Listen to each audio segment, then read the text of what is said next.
All right, welcome to the first podcast of 2026. The Velocity podcast is back. I took a break last year. I was just so busy with work. Things were happening. I'm so excited to be back though. And today we are talking about customer demographics. Why? Because I've seen so many ads in the last month or two that are pointing to me that should not be for me. For instance, I received an ad from a sandwich shop and it looked great and it sounded delicious, but the sandwich shop was located in Barrie. Like, I'm not driving however long, 2 hours for a sandwich, right? Obviously they're hitting the wrong demographic. They actually, instead of going like 100 kilometers, they should have probably made it like a 20-kilometer radius. It's just a waste of money. So when it comes to demographics, you think of the three like easy, age, sex, location. It's a lot more than that. So stay tuned. We're going to dig into 4 types of demographics you need to research and learn to create sales in your business. But before we start, I want to just talk about an analogy. Fishing. Okay, I love fishing. I've always liked fishing. I used to go at my cottage with my uncle, and I have a lot of great memories being just on a dock and casting in the silence as the sun's going down, trying to catch fish. Fishing is amazing. One of my dreams is to go actually deep sea fishing. I really want to get on the ocean and just spend a day catching some like beasts, and that would be a bucket list item checked off if I ever get to do that. Now here's the thing about fishing though. There are 4 things you need in order to be a successful or an efficient fisherman. Number 1, you need to know what kind of fish you are looking for. Because if I want to go deep sea fishing and catch a tuna, I need to adjust a lot of parameters to be able to do that. So something you'd have to adjust is bait.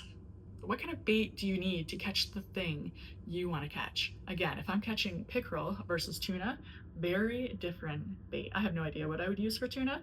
For pickerel, worms or little minnows or little frogs, whatever.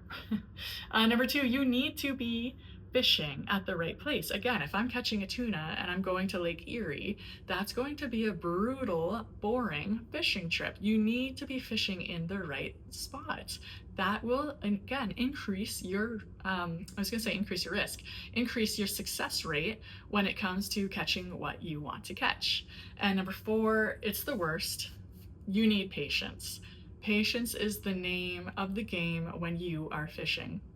I used to go fishing with my Uncle Dave, and we'd go before the sun rose and we would sit, and there were times where we didn't catch anything. There were times where all we got were little nibbles and we brought nothing home when we turned the boat around. Patience is so hard in a day and age where everything is a click away, or like a quick little 10-minute turnaround, or I have food I can throw in the microwave, warm it up, or I can shop at Amazon. I don't even have to wait. I can just boom, order it and it's going to be delivered that day. We're not accustomed to waiting. And the thing about sales, the thing about marketing, the thing about owning a business, sometimes it's all about patience.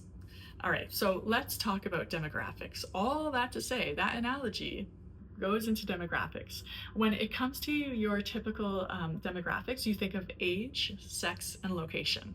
And those are basic, and 100% you need to know them. Are you selling to women, to men? Are you selling to someone who's retired? Are you selling to children? You need to know these demographics, because if you don't, you're just wasting money and you're losing opportunity and losing sales potentially. But there are more than just those 3 types of demographics. There are 3 other ones in a broader category that a lot of times people don't think of it. And I see this a lot. People don't focus on these 3 because, first of all, age, location, and gender is just easy. And these ones take a little bit more work, a little more thought. So I won't delay it anymore. The first demographic you need to know about your target audience is their communication preferences. What style of communication do they like?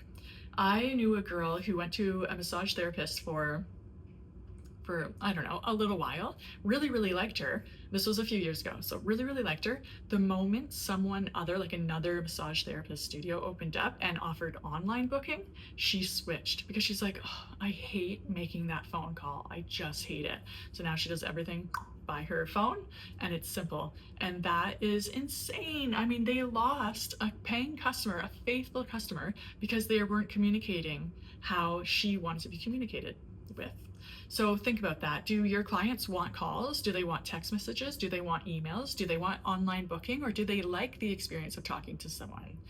These are questions you need to dig into. Are they on Facebook or Instagram or TikTok? Do they like email e-newsletters? Or do they want to watch videos, read blogs? There are so many types of communication styles. You need to spend time figuring out, hey, what does my customer want? And again, if you know what they want, then guess what will happen? They will pay attention to the video you put out, or they'll pay attention to the text message you sent, or they will pick up the phone when you call, because that's how they want to be communicated with. Number 2, pain points. Pain points is crazy, and I find this dictates my life, honestly. There's 3 things under pain points. Number 1, inefficiencies. Number 2, cost. And number 3, time. So the other day I needed to get my hair done, and my sister used to do my hair, but she's not doing it anymore because she's going to go on mat leave. So I was like, okay, I need to find someone. Now, I had someone in mind who has done my hair in the past, who is very, very nice. I really enjoy her, but it's like a 3.5 hour event. And I was like, oh, I don't want to sit for 3 hours. So someone said, hey, you should use this girl. And it was a lot less time. It was like 2.5 hours. The reason I switched from the person I really, really enjoy, and this is me as an introvert, I switched from someone who I'm comfortable with and enjoy because this person was just like, hey man, I'll save you an hour. And time is a huge, huge pain point for me. Another thing I love is being efficient. I'm like running a life. I have my friends, I have my family, I have my kids and my husband and then plus I'm running a business. And I'm just like, sometimes I need to be efficient. I need to make the most of my time. So when companies are saying to me, when I come across ads that are like, hey, do you need to be more efficient? I can help you. Here's how. My ears perk up. I'm like, ooh, tell me more. I do like saving time. That's a pain point so it has nothing to do with age, location, gender, but it speaks to me. And I will always pause on those, like when I'm scrolling, if they're talking like that. I'll always read a little bit more of the email if people are talking like that. Those are pain points that are just like, again, sometimes we don't do the hard work of digging in to figure out what pain points we are solving with our customers, but just start asking, like, if someone switched businesses, is there a reason you switched? And then I'd be like, you know what? Nice thing, but I just couldn't sit there for 3 hours or whatever. So consider that, do the research for that. The last demographics. So you have your typical demographics, age, location, gender. You have your pain points. You have your communication styles. And lastly, you have values. Values matter to some people more than others. I've had people want to work with me because I am a Canadian business. Why? They had a website with an American site and there was just riddled with spelling errors. You know, we use the OU often in favorite, and they don't. So like, in other words, of course. So as they were like going through the website, they're like, oh, it's so frustrating. I'm always telling them to fix this and this, and I can't do it anymore. Center's wrong all the time. It's my business name. And I'm like, okay, hey, I can solve that. Like, we are Canadian owned and operated. We do not we do not send our work out. You are good with me. Other people love women-owned businesses. I love local businesses. Like, if my friends are like, hey, what restaurant we should go to? I will more likely pick the locally owned business because I love a locally owned business. That's something that's important to me. Other people care about, I don't know, just name a value. Like, there's 1,000 values in the world. Name them. I just named 3 that might be a little more relative to me and how conversations I've had with clients where they're just saying, hey, I want you because I like a woman-run business. I'm like, okay, great. So those are demographics. Again, it takes time. Okay, age, location, gender, I said it 1,000 times, takes no time. Those are easy to pinpoint. If you do these next 3, the communication, the pain points, and the values, that is where the gold is. When it comes to doing the research, it's a little bit more time, of course. Start asking your target audience questions. If someone sits in your chair and she's like literally your perfect target audience, she's like your perfect client, she's like the avatar for your business, Start asking her questions and get the information out of her. Why did you come here? What's your biggest pain point? Why switch? Those are things that will help you create amazing ads. Because again, back to the fisherman analogy, I want to catch fish, but if I'm fishing in the wrong pond, if I'm using the wrong bait, if I don't have the patience and I'm not even in the right lake, how will I ever catch the fish I want to catch? Right?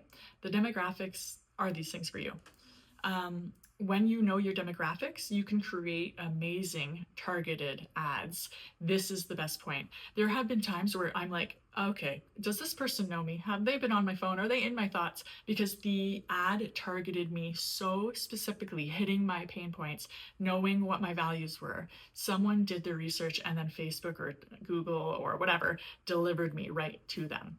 And guess what? The chances of sales skyrocket if you're talking to a room full of people who you know and that you can speak directly to. So this was just my first Velocity podcast of 2026. We're learning all about demographics. I'm going to dive in this year, more marketing, more motivation, more guests, because there are a lot going on when you own a business and you're operating, and I'm hoping to be very practical. So if you have any suggestions for podcasts, hey, you're my target audience. If you're watching this, let me know what you want to learn. Thank you for tuning in, and you can follow me on YouTube and Instagram and all the places. I'm Sherry Barna at Purple Bean Media. Thanks for watching.